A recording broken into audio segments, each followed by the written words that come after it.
사랑하는 기쁨의 교회 성도 여러분, 안녕하세요. 오늘은 다 같이 다니엘서 4장 1절에서 3절, 34절에서 37절까지의 말씀을 읽고 다니엘서 4장을 함께 묵상하겠습니다.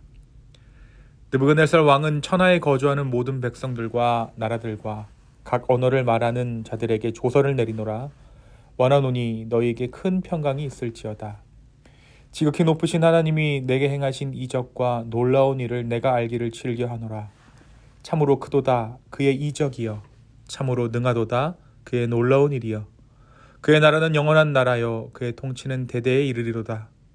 그 기한이 참에 나 느부갓네살이 하늘을 우러러 보았더니 내 총명이 다시 내게로 돌아온지라. 이에 내가 지극히 높으신 이에게 감사하며 영생하시는 이를 찬양하고 경배하였나니 그 권세는 영원한 권세요, 그 나라는 대대에 이르리로다. 땅의 모든 사람들을 없는 것 같이 여기시며 하늘의 군대에게든지 땅의 사람에게든지 그는 자기 뜻대로 행하시나니 그의 손을 금하든지 혹시 이르기를 너가 무엇을 하느냐고 할 자가 아무도 없도다. 그때 내 총명이 내게로 돌아왔고 또 내 나라의 영광에 대하여도 내 위엄과 광명이 내게로 돌아왔고 또 나의 모사들과 관원들이 내게 찾아오니 내가 내 나라에 다시 세움을 받고 또 지극한 위세가 내게 더하였느니라. 그러므로 지금 나 느부갓네살은 하늘의 왕을 찬양하며 칭송하며 경배하노니 그의 일이 다 진실하고 그의 행하심이 의로우심으로 교만하게 행하는 자를 그가 낮추심이라. 아멘. 우리가 5월을 맞아 우리 다니엘서 말씀을 함께 묵상하고 있습니다. 어제 다니엘서 3장은 우리에게 참 잘 알려진 말씀이죠. 느부갓네살 왕은 금신상을 세우고 모든 사람들에게 그것에게 절하라고 명령합니다. 그러나 다니엘의 세 친구 사드락과 메삭과 아벳느고는 그 명령을 거부하죠. 그들은 타협하지 않았고 하나님을 향한 신앙을 끝까지 지켜냅니다. 결국 그들은 풀무불에 던져지게 되지만 하나님께서 그 불 가운데서 그들을 지키셨습니다. 그리고 그 사건을 통해 느부갓네살은 하나님의 능력을 보게 되죠. 그러나 그의 깨달음은 아직 완전한 변화로 이어지지는 않았습니다. 이어서 다니엘서 4장은 전혀 다른 방식으로 하나님께서 역사하시는 장면을 보여줍니다. 오늘 말씀 4장은 겉으로는 느부갓네살 왕의 이야기 같지만 사실은 하나님의 이야기죠.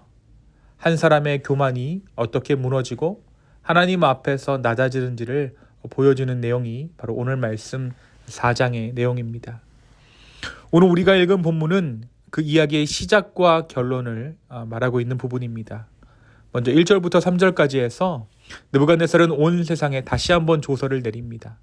모든 백성과 나라와 언어를 향해 자신이 경험한 일을 전하고자 하죠. 그는 지극히 높으신 하나님이 내게 행하신 이적과 놀라운 일을 내가 알리기를 기뻐한다라고 말합니다. 그리고 이어서 이렇게 말합니다.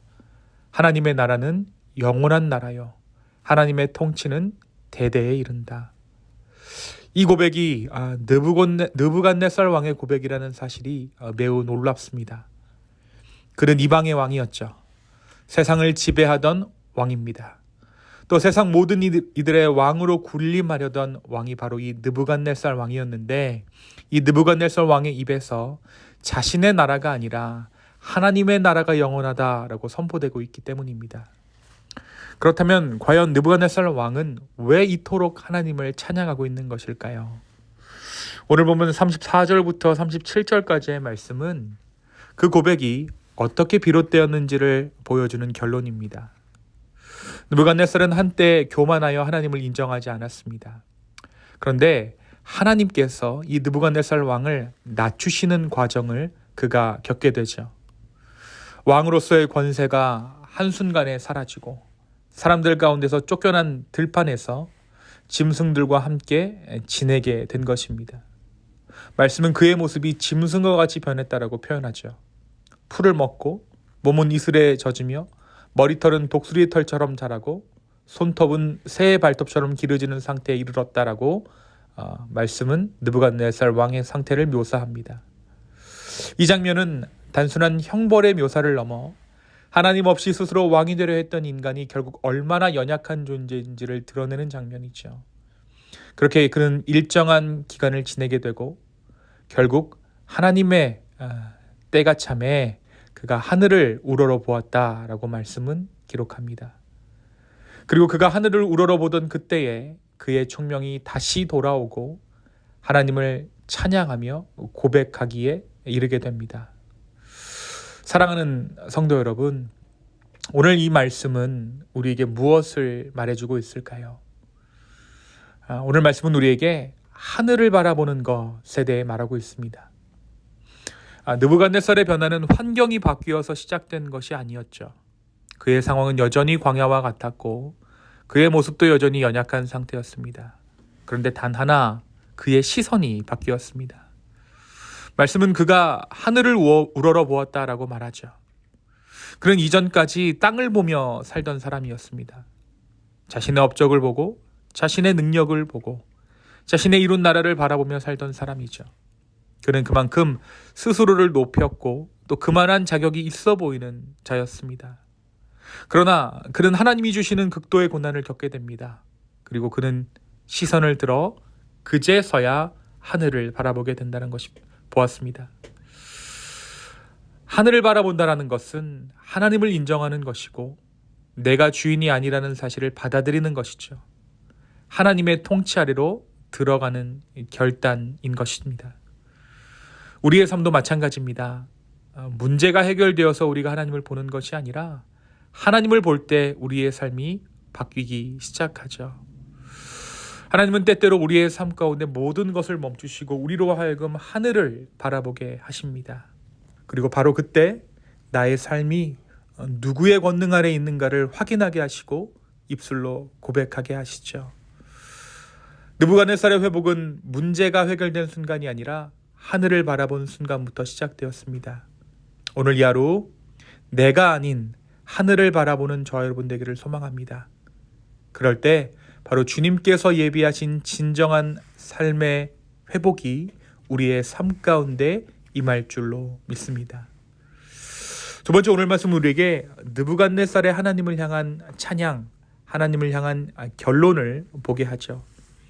그는 하나님을 향해 이렇게 고백합니다. 나는 하늘의 왕을 찬양하며 칭송하며 경배하노니 그의 일이 다 진실하고 그의 행하심이 의로우심으로 교만하게 행하는 자를 그가 능히 낮추셨다.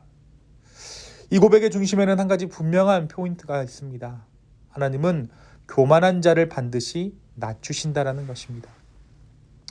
느부갓네살은 그 누구보다 높이 올라갔던 사람이었습니다. 세상의 정점에 서 있었고 자신의 힘과 성취를 자랑하던 사람이었죠. 그러나 하나님께서는 바로 그 지점을 다루셨습니다. 그가 가장 의지하던 것, 그가 가장 자랑하던 것을 무너뜨리시죠. 왜 그렇게 하셨을까요? 단순히 벌하시기 위해서가 아니라 그를 바르게 세우시기 위해서였습니다. 사랑하는 여러분, 교만이란 단순히 성격의 문제가 아닙니다. 교만이란 하나님 없이도 살 수 있다라고 생각하는 삶의 방향 자체의 문제죠. 그래서 하나님은 그 교만을 그대로 두지 않으십니다.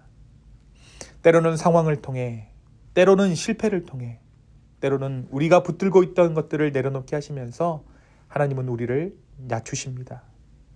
그리고 그 낮아진 자리에서 비로소 우리는 깨닫게 되죠. 아, 내가 내 삶의 주인이 아니었구나. 하나님이 진짜 왕이시구나. 사랑하는 성도 여러분, 하나님이 우리를 낮추신다라는 것은 우리를 포기하셨다라는 의미가 아니라 우리를 하나님께로 돌이키고 있다라는 증거입니다. 지금 내 삶에서 하나님께서 만지시고 있는 부분은 무엇입니까? 내가 붙들고 있던 교만은 무엇입니까? 그것을 내려놓게 되는 순간 우리는 비로소 하나님을 진정한 왕으로, 내 삶의 주인으로 고백하게 될 것입니다. 오늘 이 하루 주 앞에서 겸손을 구하는 저와 여러분들기를 소망합니다. 그리하여 교만을 꺾으시는 하나님을 두려움의 대상이 아닌 공의의 하나님, 나의 회복의 하나님으로 바라보게 되는 저와 여러분 되기를 예수님의 이름으로 축원합니다. 이 시간 함께 기도하겠습니다. 주님, 다시 한번 오늘 나의 삶을 주님께 드립니다. 성령님, 내 삶을 주관하여 주시고 내 삶 가운데 함께하여 주시옵소서. 주님만을 바랍니다. 주님만을 구합니다. 우리가 하늘을 바라봅니다. 주여 우리를 인도하여 주시옵소서. 감사합니다. 모든 말씀 예수님의 이름으로 기도합니다. 아멘.